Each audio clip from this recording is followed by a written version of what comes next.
Top of the morning to you. Welcome to another edition of Coffee with Kdub. We're sitting outside of beautiful Armin and Hammer Park in Trenton, New Jersey, the home of the Trenton Thunder, New York Yankees AA affiliate. For those players and coaches that have been here and played here and coached here, we're sitting outside the visitors clubhouse. We've got the Delaware River behind us. Just a beautiful morning to answer your questions that you submitted via Instagram at kwbaseball for this edition of Coffee with Kdub. I'm excited to get going, so here we go.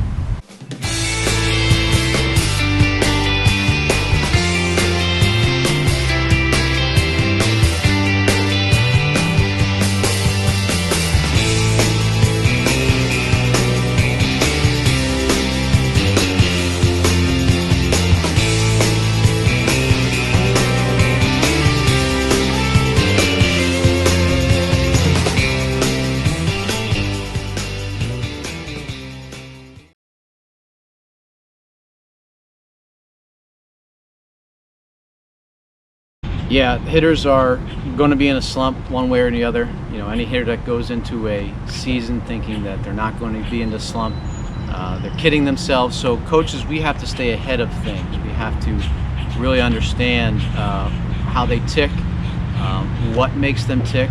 When they go good, what's making them go good. When they go bad, what makes them go bad.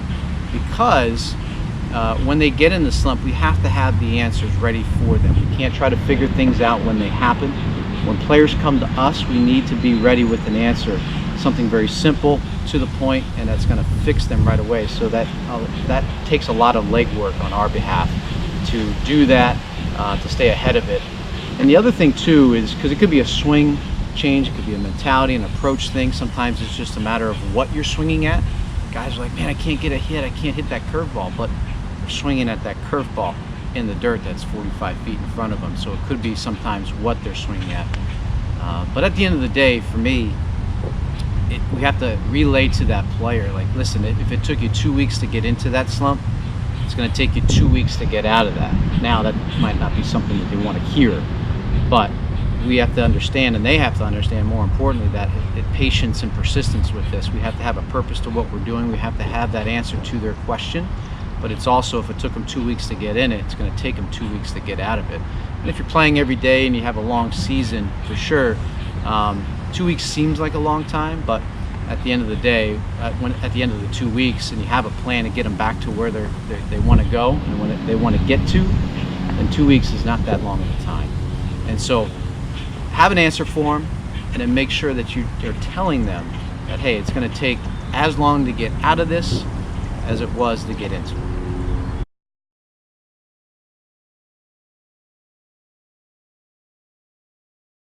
Yeah, I knew this question was going to come eventually at some point. Every day's a little bit different, but I do have a routine. Of course, I preach routines to hitters all the time, but I do have my morning routine. I get up early. I'm a man of faith. I get into my devotionals every morning, and you know, I like to pour into myself so I can pour into others. After that, every day's a little bit different. Sometimes I'm in a cage with somebody, sometimes I'm on the phone, sometimes I'm traveling via plane or car to a stadium, to a client or a player. So for me, every day is consistent in terms of how I start it. I'm grateful for another day. I'm grateful for this opportunity to pour into others. I know this hasn't come on my own dime, but for me, I know I've been placed in certain situations to be able to lift up, impact, inspire, and influence people. So that's the same, and then every day is pretty cool for me because it's slightly different, today being one of those. So I get to sit here with you today. So a day in the life of Kdub. It's not that glamorous. I like to stay in the shadows, as I think you guys know, because it's not about me. But I started off the same way every day. I'm just grateful for everything that comes my way, good or bad that day, because I know that I can get through it, even if it is bad. So yeah, so that's a day in the life of Kdub.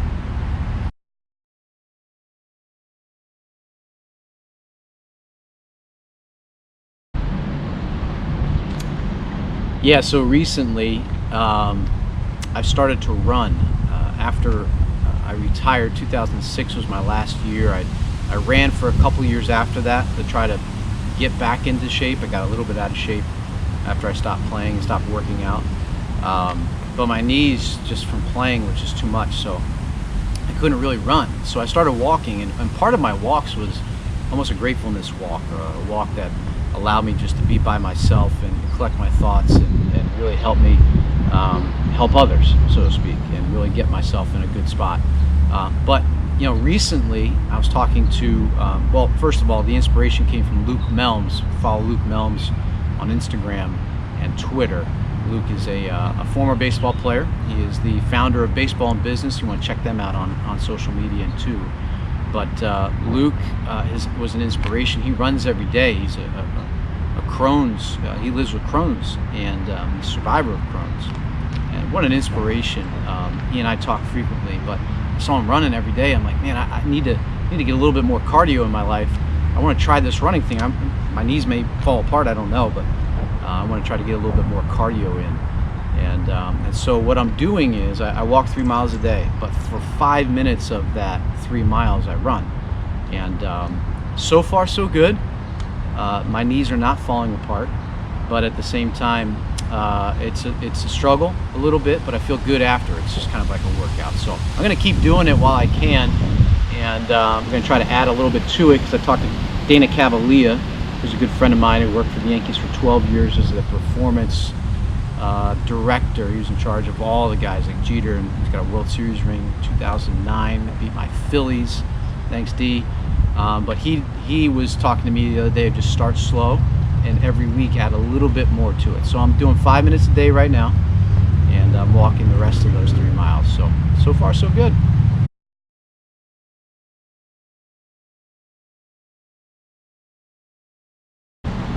Yeah, this is without seeing you and being there, there's 1,000 different ways you can make your swing shorter without messing it up, so to speak.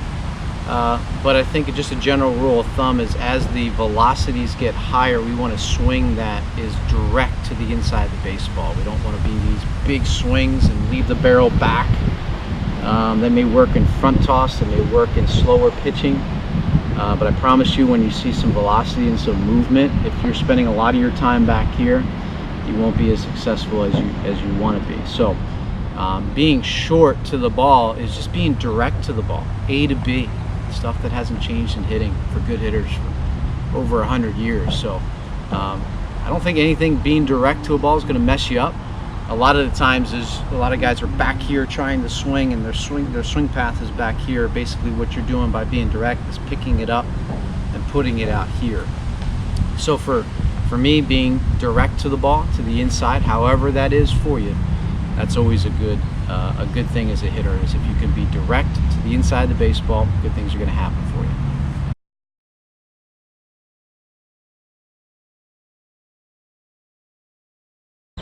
Yeah, as you guys know, I'm not a drill guy.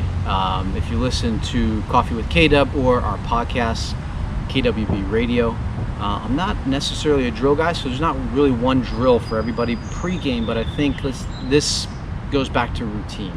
Have a routine, have a purpose to what you're doing before you go into the game. Have a plan, have an approach, understand what you want to do. So, for example, I'll give you a couple examples. If you're going into this game saying, hey, listen, I want to hit as many fastballs in my zone with less than 2 strikes, then before the game, visualize yourself hitting that fastball from that pitcher in that zone constantly and squaring it up. The power of visualization, golfers use it all the time. It's pretty powerful. So I would recommend that. As a drill, I don't know, whatever it is that you need to do. If you want to do some tee work into a sock net, if you want to do dry swings, if you want to take soft toss, if you want to get on the machine, whatever it is that you need to get ready, go ahead and do it. You don't have to do it just because someone else does it. I think just keep it simple. But most importantly, have a plan and approach going into the game. So it always goes back to preparation breeds confidence. If you're prepared for a test, you don't know what grade you're going to get on the test, but you know you studied. And so you're going to be okay with whatever that grade is. It's 80, it's a 90, it's 100. Same thing with hitting and baseball. Have a plan going in of what you want to do. Thank you for joining us for another edition of Coffee with Kdub from beautiful Trenton, New Jersey, outside of Arm & Hammer Park. I appreciate you guys coming along for the ride. Be sure to subscribe to our YouTube channel at KW Baseball. Follow us on Instagram at KW Baseball to submit your questions next week for another edition of Coffee with Kdub. I so appreciate you joining us today. If you like this, share this with somebody. If you think the answers could help somebody you know and that you love, share it with them. Please, we love to spread the message. And until next time, I wish you good batting.